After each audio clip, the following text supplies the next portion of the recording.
The title of our session is Healing the Veteran, Military Medicine and Civilian Medicine. The mortality rate for wounded soldiers in World War II that made it to a field hospital was about 5%. In Vietnam, it was around 2%. In 1967, after a trip to Vietnam, a visiting surgeon noted that an American citizen has a better chance for a quick, definitive surgical care coming out of the jungle than were he hit on a highway near his home in his hometown United States. That was the state of civilian medicine at that time in terms of trauma care. The medical lessons learned in Vietnam have had a profound impact on the soldiers in the field, as well as on the pre-hospital, emergency, and trauma care in the United States after the war. So the purpose of this session is to hear from people who were providers or patients during the Vietnam War, not only how their experiences shaped their careers, but also how the Vietnam medical experience helped shape medical research, medical care in the United States, not only for veterans, but for the civilian population also. So that's our purpose. First off, my name is Bob Muehlman. I'm an emergency physician and past chair of emergency medicine at UNMC. I missed the draft by 2 years. On April 30th, 1975, I was preparing to graduate from a local North Omaha high school and getting ready to come to UNO as a journalism major. On that very same day, a young man in my age in Vietnam named Paul Tran was watching the last helicopter evacuate. He soon got on a boat, ended up in a refugee camp in California. Who would have thought 23 years later we would have been physicians in the emergency department at UNMC, but that's exactly what happened. Before he died in 2012, he started to reach out to the medical education community in Vietnam. And based on his efforts to reconnect with his homeland, our emergency department has sent emergency physician faculty members on medical education mission trips to Thai Binh and Hanoi medical universities 5 times over the last 3 years. And thank you for allowing me to do that, because that's really a tribute to my colleague, Paul Tran, who would be up on the stage, I think, if he were here. So with that, I'd like to introduce my panelists. Mary Peterson Carlson is a retired lieutenant colonel in the Army Nurse Corps after serving 30 years, mostly in the reserves. She was at the U.S. Army Medical Center in Ryukyu Islands in Okinawa from 1966 to 1968. In 1966, the hospital was on the medical evacuation system from Vietnam to the USA. She also served in the combat zone in Saudi Arabia during the Gulf War I. She continues to do military health assessments. By the way, these guys have all been busy the last 40, 50 years. And if you want to get the rest of it, go back to the registration in their bios. But our time is short, and I'm going to focus on their role in Vietnam. So thank you for being here, Mary. Dr. Bruce Buehler, he was the past chair of pediatric department at UNMC also. He was a flight surgeon from 1971 to 1974 and deployed with the fighter squadron in Vietnam. He was jungle and combat trained. His experiences in Vietnam were varied, but they did include working with children in the village clinics in Vietnam.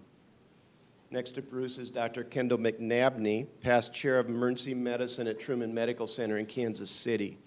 He's a retired colonel in the U.S. Army after serving 27 years, mostly in the reserves. He was in Vietnam from 1969 to 1970 at the 45th Surgical Hospital near Tay Ninh on the Cambodian border. In 1991, he also served in Desert Storm 1 at the 15th Evacuation Hospital. Kendall is a mentor of mine, and appreciate him coming up from Kansas City to be on the panel. Senator Bob Kerrey needs no introduction in this state as our past governor and senator. After earning a pharmacy degree at University of Nebraska-Lincoln, he served as a Navy SEAL officer from 1966 to 1969. He received the Medal of Honor for injuries sustained near Nha Trang Bay in South Vietnam in 1969. He was evacuated to a MASH unit in Cam Ranh Bay and ultimately recovered in a naval hospital and has been a VA patient since then. So we have a lot to cover in a short period of time. We're going to give each panelist 5 to 7 minutes for comments, try to leave at least 15 minutes for questions at the end. If you have questions during the session, please fill them out as you think about them, our moderators will pick them up and hand them to me hopefully before the end of the 4 presenters. And then we'll have questions to ask this esteemed panel. So again, thank you for being here this afternoon. Thanks to our panelists. And Mary, let's start with you. In 1963, the military was made up of about 1% female, not a popular female thing to do. In 1963, also started the build-up of medical personnel in Vietnam. And there were hints of military nurses or civilian nurses being drafted.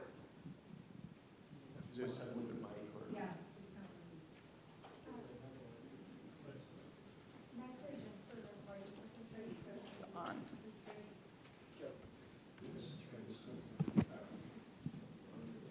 Okay, I'll start over. 1963, military makeup of females was about 1%. Not a popular thing for females to do. At the same time, we're getting a build-up of medical people in Vietnam and the build-up of troops in Vietnam. And there is hints from the government that they're going to start drafting nurses. Male nurses, of course, could be drafted. During the war, they were made up about 80% female and 20% male. Altogether, about 10,000 nurses served in Vietnam. During Vietnam, the average age of a nurse was 23 years, and more than 2/3 of them had less than 3 years of experience, or 2 years of experience, most less than 6 months. We were young and inexperienced. And many of us came out of 3-year degree programs.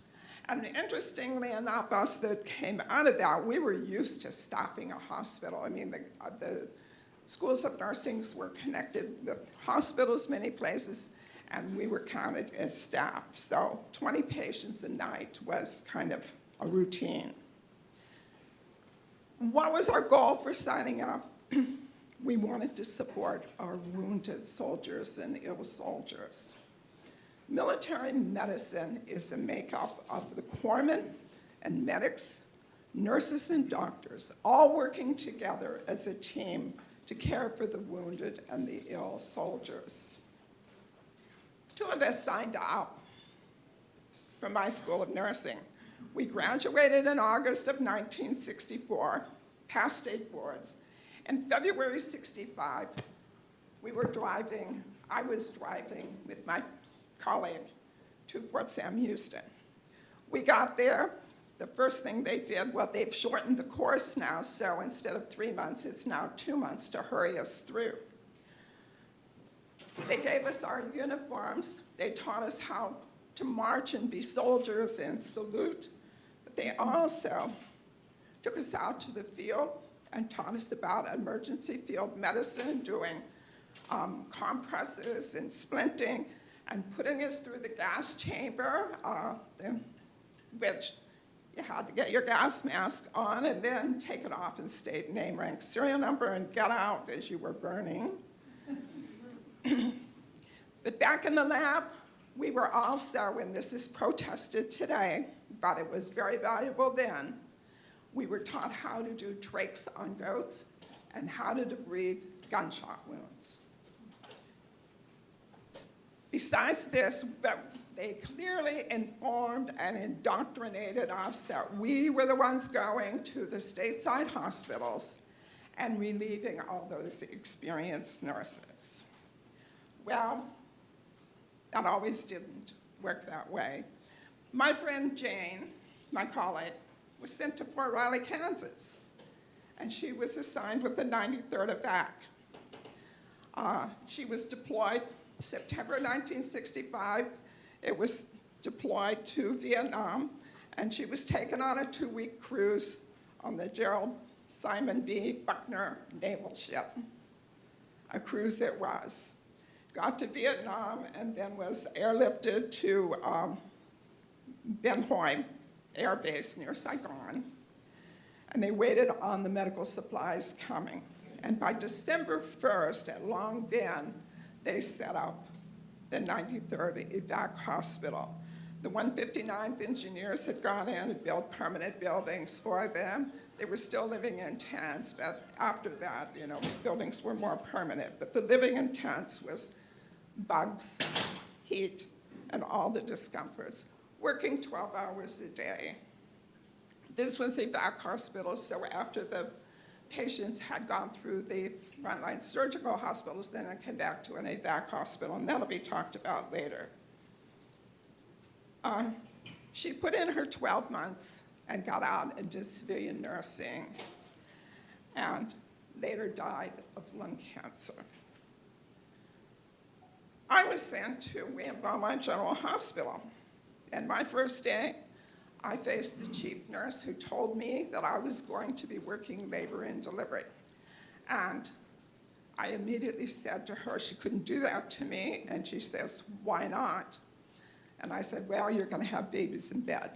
But I survived, 2 minutes, I survived, and then I put in for Vietnam, and I was sent to Okinawa to support women. So in the hospitals in Vietnam, greater than 60% of the hospital admissions were medical. They were malaria, the mosquitoes were a problem, and the soldiers couldn't use the sprays. So anyway, there was malaria, diarrhea, fevers of unknown, skin diseases, TB, and also over 60% medical.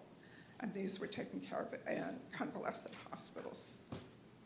Mary, thank you. I know that, again, we don't have enough time, but anybody that wants to hear more of the nursing story, which is a very critical story of the war, and questions, please send them forward. Bruce, could you speak next? You bet, and this mic only goes for the recording, right? So hopefully you guys... You're asking the wrong guy here. I'm kind of a quiet guy. Okay. And if I can hear myself, it's a good sign. I wound up a flight surgeon in 1971 to 74. I got my last year of medical school paid because I ran out of money. And I started my residency, and then they called me in. Since I was a pediatrician, they made me a flight surgeon. To this date, I'm not sure how that happened, but then they told me they were going to send me to be a tactical flight surgeon. And I said, what does that mean? They said, well, you're going to fly with them. They fly in jets. I'm not flying those guys. They said, yeah, so they trained me in hyperbaric medicine, jungle survival, combat training, ejection, parachuting, everything that a pediatrician should know. And I was intended to deploy with my squadron. This was a time when a lot of the pilots and airmen were having tremendous stress issues, and they would not speak with general physicians. So what I did was spend a lot of time flying with them, and they would talk to me. I picked up people who were self-treating their diabetes, or people who were essentially going on the economy and taking Valium and medications they could buy in the pharmacies.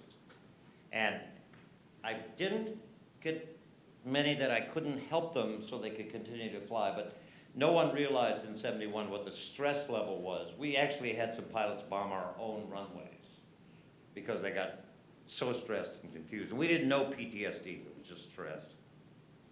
I deployed with the group everywhere I went, and Bob asked me where I went, and I said, hey, unfortunately, I can't tell you all the places, but wherever they went, I went, and I flew with a squadron called the Wild Weasels.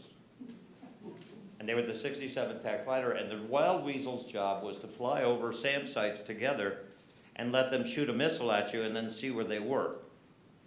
I never thought it was a great idea, but that was part of my duty. I did a lot of helicopter work, and then of course I would do sick call in the morning. My job was to pick up the wounded and treat them, obviously, and to fly in on choppers and Jolly Greens and so on. I investigated any crashes that were at a site where I could get to that weren't in total hostile territory, and I got into quite a few. But then my job was to identify the airmen and then fly back to Okinawa, which was my home base, and tell the family. So I would fly in, and the base commander and the chaplain and I would meet, and we'd drive out and tell the family. How I learned to cook. After about 5 minutes, what are you going to say? So I started cooking, and so we would sit in the kitchen and all start talking about the airman who was gone. And I learned the fantastic resilience of military families. I mean, they were unbelievable how they handled it, including the children. But when I wasn't doing that, I ran public health clinics down in the villages wherever I was deployed, and I took care of a lot of children. And I saw children with cleft lip who died because they couldn't swallow. And I saw severe club feet, and they were put in a hut and just left. Children with Down syndrome who had never been out of their hut, never been taken care of.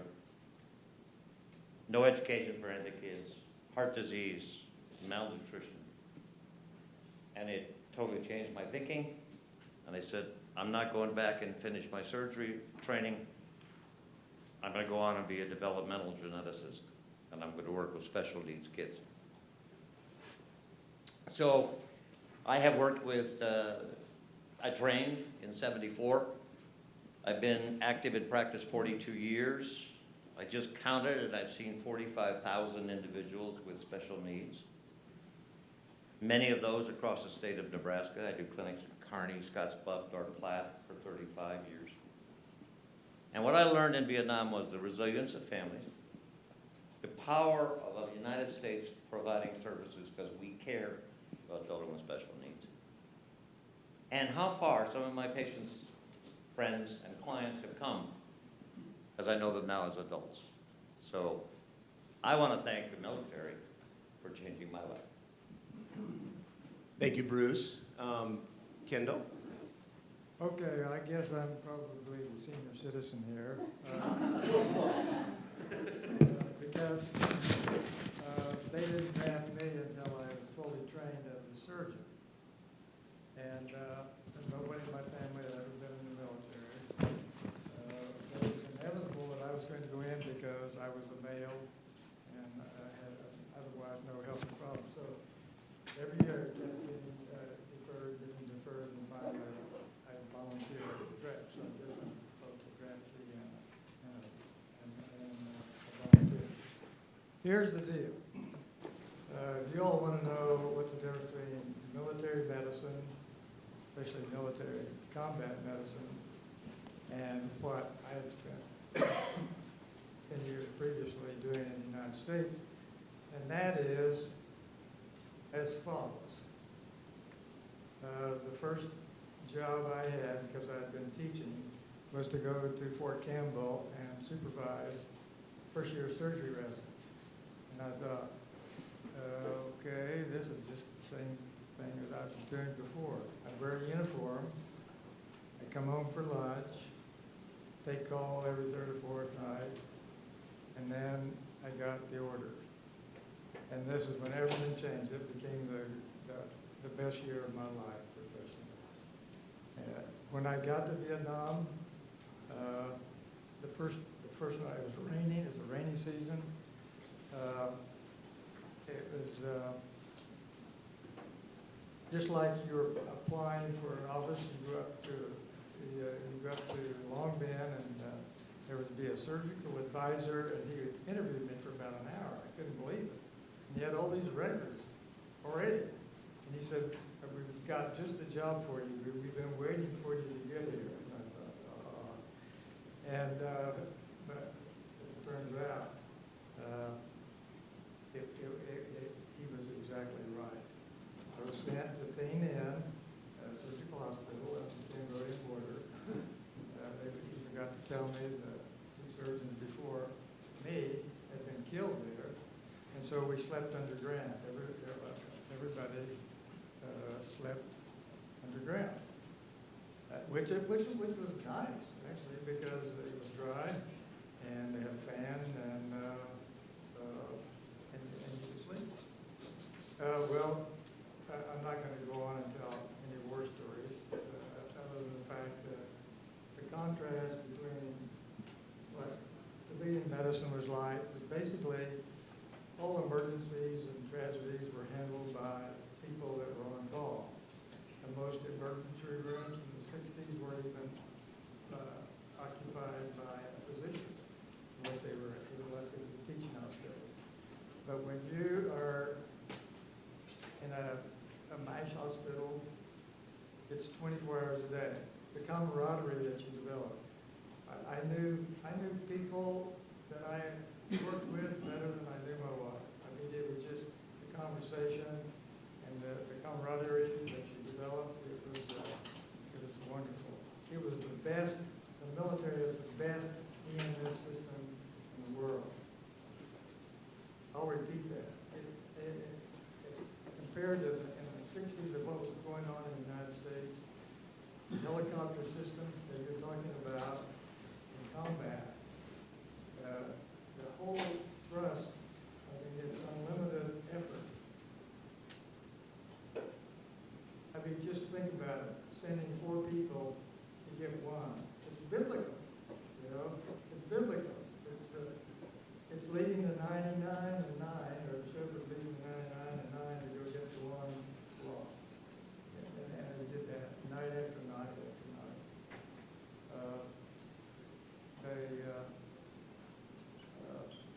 I wanted to comment about the blood supply. Talk about the military family. Our blood at our hospital was all O positive, low titer blood, all collected from military families in the United States. It got to Vietnam in 7 days. We didn't have to wait for the cross match. Everybody got the same blood. They were all male, and so it wasn't a problem that they were all positive. But this is an incredible story that's probably never been told, that if you have immediate availability for blood, it doesn't have to be cross-matched. Let's say, this is 1969, 1970, the results, I mean, I could take a patient, the most I ever gave to one patient was 64 units of blood, turned him over twice, and he left our hospital the next day on down the line. And he did survive. But that's an example of what was not even available, and either before I got there or subsequently.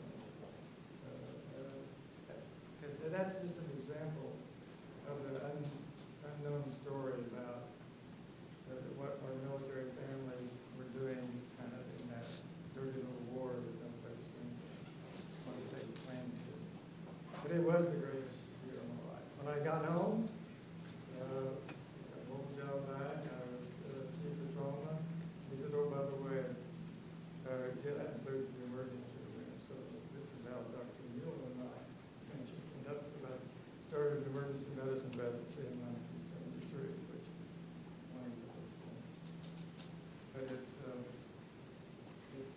and then you're going to get to talk to the recipient of what we were provided. It's a great story that it may be 50 years old, but it's a part of the medical history and part of my personal life that can't be matched. I've lectured my whole professional career just on military medicine, and it's amazing how well it's received. People are curious, and we hope that you'll never be on the other end of this, but it's something that this great country can pull out in time of need. Thank you, Kendall. Senator Kerry? If Well- there are any cards, please pass them in. I'd like to kind of sort through them a little bit during this last presentation. Yeah, I mean, I was injured in March of '69 and did go to Field Hospital in Camaron Bay, and then went to Yokosuka, and then spent 8 months at Philadelphia Naval Hospital. So, in fact, I was at the VA this morning, at the Omaha Veterans Administration Hospital this morning. And 2 notable things, actually 3 notable things. One is that in spite of the criticism you hear of the general healthcare system, there's about 19 million Americans that get up every single day and go to work, and their job is to reduce pain and suffering and to save lives. And it's not perfect. You're not going to save every life. You're not going to always be able to reduce the pain and eliminate the suffering. But as a consequence of that motivation, it is it's night and day, the quality of care, the kinds of care that you get presenting any kind of disease or injury today relative to what it was 40 years ago. It's gotten substantially better as a consequence. Now, the second thing to say is that the Naval Hospital in Philadelphia saved my life. So I know there may be some people in the audience wish they hadn't, but they saved my life, and I am duty bound to say that I'm grateful for that. But there were volunteers in the hospital as well. And the thing about it is that we all can tell stories about terrible health care in Vietnam and other places. The reason our health care is so good is that we're a wealthy nation, and we've generated a lot of wealth. And a lot of that wealth comes either through the government or in some cases private. So we're trying to get an outpatient facility built here in Omaha, bipartisan support for it to get it done. It's urgently needed. But one of the things that's really going to make it exciting is the private sector involved in creating a not-for-profit that Chuck Hagel and I are going to chair. But it's heavily dependent upon the wealth being there in the first place, and then the generosity of individuals being willing to write a check and volunteer their time. I mean, there were people that came in the Philadelphia Naval Hospital. They didn't give me anything other than just say you're going to be okay. And it may have been, with great respect to the doc, it may have been as important as the care I was getting from the doctor. As to the impact on healthcare, I would have to say that probably the most important thing that came out of the Vietnam experience is we now understand that PTSD is real. In the early days, it was not regarded as such. You were considered to be a slacker if you were coming in with PTSD. And it's opened up. We've got a long ways to go before we could say we've helped solve the problem satisfactorily. It opened up mental health as something that is equal to physical health in terms of the impact upon the individual. And we've got lots of problems still, both on the civilian side as well as on the military side, on the mental health side, particularly the opiate addiction and other sorts of things like that. I mean, one of my best friends at the Philadelphia Naval Hospital is Lewis Puller, son of Chesty Puller, got 5 Navy Crosses, probably the most famous Marine ever. Lewis wrote a book called Fortunate Son, based on a Creedence Clearwater Revival song. Won a Pulitzer Prize for it. I was the last person to talk to him. He was an alcoholic. He got and he went through AA, but he went to a military facility in the D.C. area, and they put him on opiates. Shortly thereafter, he calls me. He puts on, after he hung up, he put Fortunate Son on, and he put a gun barrel in his mouth and he killed himself. So we have a long ways to go, it seems to me. Once we've opened that door, and we've opened the door now looking at mental health, there are serious problems. We've made a lot of advances even in that area, but I would say there's still tremendous problems that need to be addressed. The last thing I'd say is that for those of you, for all of us who are civilians, I don't think there's an elected person in this room on the congressional side, well, one of the reasons you need to be sympathetic to sometimes the VA moves slowly, sometimes DOD moves slowly. I don't know how many of you have been involved with either a not-for-profit or for-profit where you have a board of directors. The VA, if you're running the VA, if you have unfortunately be the Secretary of the Veterans Administration, you have 535 elected people on your board. That's your board. And the senator from Iowa gets elected by building the VA facility in Iowa, not in Nebraska. Even though the need may be greater in Nebraska than it is in Iowa, and he happens to be, if he's a senior member of the Appropriations Committee, and I just got elected, guess who's going to win that battle? So they've got a board of directors who will give speeches about the importance of the entire VA system, but they're concerned about getting things done both in their congressional district and their state. So I think it's important to be at least a little bit sympathetic. Sometimes they go slower than they ought. Sometimes they're going to be making mistakes. But I think in the aggregate, given the size of the system, it's a $50 billion system. The DOD is about the same kind of system. And the last thing I'd say on the DOD front, DOD has a different set of issues than VA. VA is dealing with people like me, basically geezers. As we age out, we get more expensive. It's a different kind of situation. They're a different kind of healthcare problem. On DOD, they've got to allocate at least 10% of the budget for readiness. By that I mean, they don't know when Senator Windbag and his colleagues are going to declare another damn war, and they may have to put 1,000 people in the field. They got to be ready for the next time somebody puts a balloon in the air. So that readiness component on the military side is much, much different. It's a different kind of thing than anybody, either in the private sector or certainly in the VA, has to deal with. So I didn't see your hand going up, but I presume it's close enough. I'm going to stop. I don't want to say that rank has privileges, but we gave you a few extra minutes, Senator Karen. No, that's fascinating comments, each and every one. I learned something new, and again, as an outsider looking in, the 535 members of the board of directors is very apparent. I've never heard it quite said that way. But, any other questions, send them up. I like this one first, and the question has to do with the role of the combat medic in Vietnam, because we don't have a medic here, and they played an incredible role. Many of them, Kendall said he was the geriatric guy, I'll give him that, he was all trained, but many of the medics, the young kids that were medics, did go on and play a profound impact on the development of our specialty emergency medicine. But anyway, maybe Kendall, you want to say a few things about the role of the medic, and then Bruce, if you could chip in, since you worked with them directly. I know too, personally, that I met in Vietnam. One was a conscientious objector. He was, at that time, that being male, they also had the option of serving in a in other words, they wouldn't be carrying a weapon. That is, usually aren't carrying a weapon anyway. But he was one Congressional Medal of Honor. And then another medic that I was aware of, but I didn't meet, was also a recipient of the Congressional Medal of Honor. And a lot of the kids, I call them kids because they were 18 and 19 years old, went on to medical school, in medical school or some other field in medicine. I mean, I guess you'd say that it's a job. Bruce? My feeling was at that time that they weren't medics, they were PAs. They were probably better than I was, certainly faster sewers than I was. They could close a wound pretty quickly. They were very competent, very independent, and they were colleagues. And I probably wouldn't have been hopping out of helicopters picking up people if I didn't have a medic on top to help me. We had a fully stocked Jolly Green, and we would bring up a medic, and I would start the IVs and do all the rest. They could put an IV in an orange. So my feeling is we underestimated the amount of work those people did. And you have to understand, many of them came in with minimal training, and it was OJT.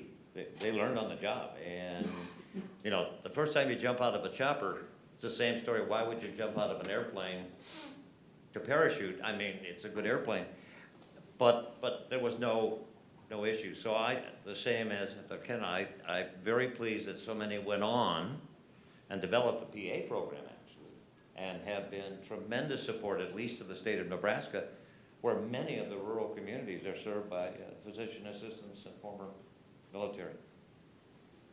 Yeah, look, I don't know if you were referring to Desmond Doss, but Mel Gibson, the guy that sometimes acts up when he's not acting, got a movie out about Des Doss. But this maybe longer than I should describe it. But I was in the White House when President Clinton awarded the Congressional Medal of Honor to 25 members of the Nisei Division, the Japanese Americans who could not get in the Army, and they formed up their own independent division. I think there were 12 of them alive when these awards were given in 2000. And, you know, every single one of them, these guys are running M1 rifles. And, you know, like killed 12 Germans, 15, I mean, it was unbelievable what these guys had done. And when Danny Anyway, who was a senator at the time, received his, he was the last to speak. And he said, this is my experience with medics, he said, we've been listening to all these awards, mine included, about men who were successful in combat because they killed other human beings. And he said, I just wish that one of these awards had gone to the one guy that we all cried for on the battlefield when we were injured, who was out there saving lives, our medic. And because these guys risk a lot. And a lot of them were CEOs, at least my experience in the Vietnam War. A lot of them were conscientious objectors. But they were saving lives out there in the battlefields. It was really quite extraordinary. Desmond Doss, I haven't seen the movie yet, but he was a remarkable human being. Thank you for that question and the answers, too. This is kind of a two-part question. You know, most things about war are horrible. I think one of the, I don't want to say benefits of the war is surgical advances. And so, Kendall, maybe you could address this first, is what advances did you see occur surgically, trauma care, during Vietnam? You mentioned the blood part. And then the other second part of the question is, how long did it take for those innovations to translate into the general practice? Okay, this has been discussed before. I mean, certainly the helicopter transport in a combat zone was possible because we had air superiority. And, but air superiority is only part of the formula. The weather is terrible. And when a hovering helicopter is only 50 feet off the ground, and they have they're dropping their jungle penetrator, they're a sitting target.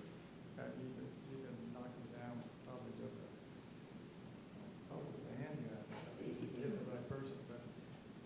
And then shock lung and the widespread use of ventilators. We had 2 or 3 patients on ventilators all the time. And the third one is probably just a further elaboration of limb salvage by vascular surgery to save extremities. Lower extremities are much more vulnerable than upper extremities because most of the things that go off come from the ground up. And so that there are a lot more lower extremity amputations than upper extremity.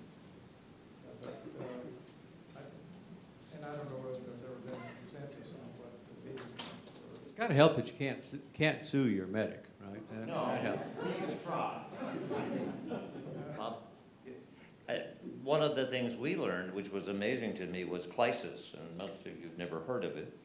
But we had infants who were just completely malnourished, and we would just take the skin at the back of their neck and fill it up with fluid till they looked like a zeppelin, and they would absorb it over a week or over 4 days or 3 days. We would save lives that way, and that became incorporated. We used it sometimes even in our patients where we couldn't get IV entrance at all. I think the development of catheters and intravenous and all came very heavily out of this because you have a wounded person, you have got to get into a vein or an artery. Well, it was an 8-year war, so there's a lot of things that can happen in 8 years. It could be true and unrelated. I mean, it would have happened otherwise. There's no question about it. There are some benefits of war, believe it or not. And they're mostly advanced. Mary, from the nursing perspective, what did you see? Well, I think it goes a little further than that because I mentioned malaria. And so there was more research in malaria. Walter Reed Institute of Research was doing a lot. I visited their prosthetics development in their research labs, and certainly you've profited from that. And at the time I was there, they had developed a hand that had piezomotor sensors that they could take a cup and not squash it, a paper cup. They were also working on the prosthetics for replacing parts of the face. And then we go on too, because we've got to remember there was probably 10% of our veterans came back with hepatitis. Hepatitis C at that time, the early part was called non-A, non-B and wasn't identified till later. So we had all the blood or possibly contaminations and the needles used and their drug habits there, giving everybody, the soldiers hepatitis, and they were going to Cam Ranh Bay for convalescence and then back to the States. And a lot of more research in that again, the naval research and Walter Reed. Any other questions, pass them forward. Next one I'd like to ask is a little bit about the development of trauma care. In my introductory remarks, I mentioned about the surgeon that said you had a better chance of getting care quickly in Vietnam than if you were in a car crash outside your hometown. So, Kendall, a little bit about what you saw when you got back in terms of not only the development of emergency medicine, which there was no specialty like that at that time, as well as trauma care, as based on the experience in Vietnam. I'll just use Kansas City as an example in comparison. Kansas City had, when I got back and I took over the trauma program in '70, there were 5 private ambulances in Kansas City, Missouri, and 1 in Independence, Missouri, which is connected to Kansas City. And so we went about trying to change that and have 1 solitary ambulance system. It's called MASC. It's actually the public trust. And we got sued all the way to the Supreme Court and finally won. And so then that became a public utility model.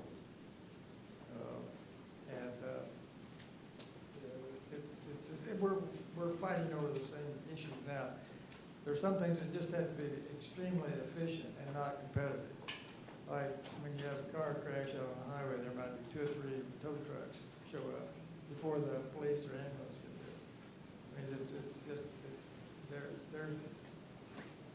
how you use constitution, and how you have a control monopoly. And that's just one of the other. But that's,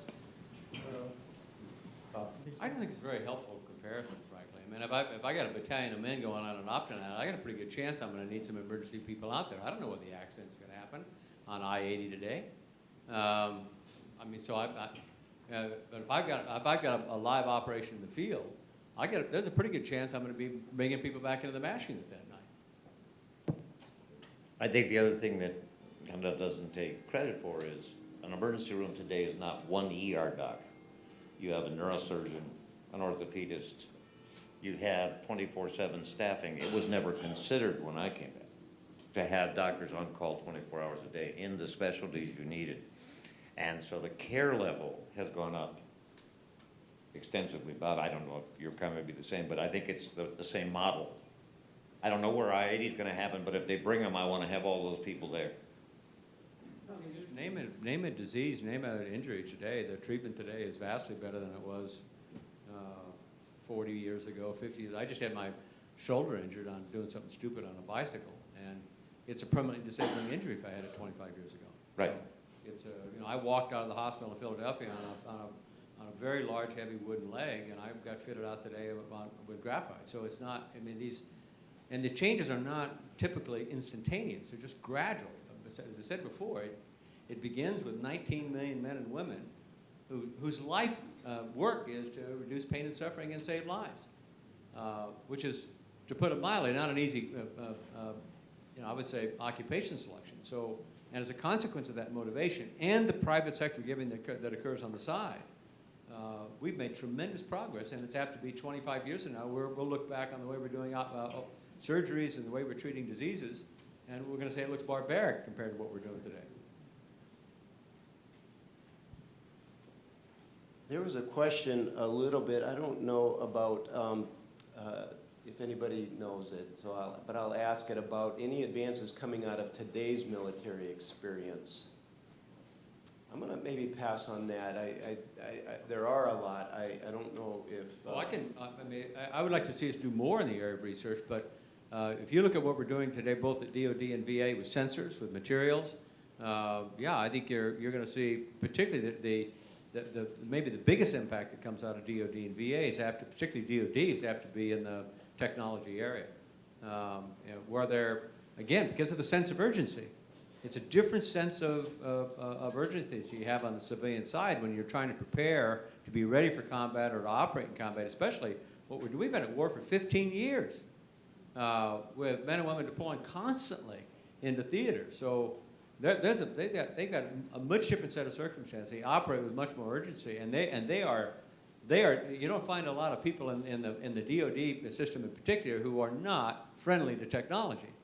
And the older we get in life, the more unfriendly we get to technology and the more resistant we are to get to technological changes. So those guys are going to have a big impact, it seems to me, on how technology is used, both to treat acute care, but also how to operate the systems. I think the other thing I'm seeing from the outside looking in is the NIH funding goes down. DoD funding has become a little bit of the lifeblood for research at the medical universities. A couple areas, technology, ultrasound in the field, training medics on ultrasound for quick diagnosis and treatment. Some is on hemostasis, so the different ways to stop people from bleeding to death. The other areas are, tourniquets are life-saving, but they also cause problems if they're left on too long, and research how to maintain salvage the limb beyond the tourniquet. Those are just a few of the areas, but somebody's got their thinking cap on because the DoD is really coming through with increasing research on You haven't asked me the question, so this is the last thing I'm going to say because I realize I'm sort of a ball hog when it comes to talking. I promised myself I would say it, and I almost forgot, and now I'm going to. When I go to the VA, as I did this morning, they authorize a new prosthetic. It gets paid because I have a claim on the income of everybody in this room. Under law. That's how it works. Now you say, well, you deserve it. Okay, fine, make that case. I didn't sign up, by the way, as a consequence of thinking I was going to get this all the rest of my life. But all I'm saying is I have a claim on the income. And I've been, because I'm a high-profile individual, I've been with a lot of Nebraskans who are recent amputees, farm injuries, cancer. They don't have insurance. They have no claim on my income. And it's very uncomfortable to be in a situation where I know I have a claim on their income to take care of me, but they have no claim on mine to take care of them. Mary, you get the last word. Well, I think a big area. I think one of the big areas now they're looking at is traumatic brain injuries, and I encourage everyone to look at concussion, the film, but know those IEDs that are going off in Iraq, one or two of those, all it takes is to put a soldier in that situation. And in my job today, I'm finding quite a few of them. That was actually the last few questions that got handed in. It was in relation to PTSD as well as head injury in relation to PTSD. I wish we had another hour. This time flew by. But there's a lot to be said about that. We won't have time to talk much more, but I really want to thank our panel for their insights and their willingness to share their experiences.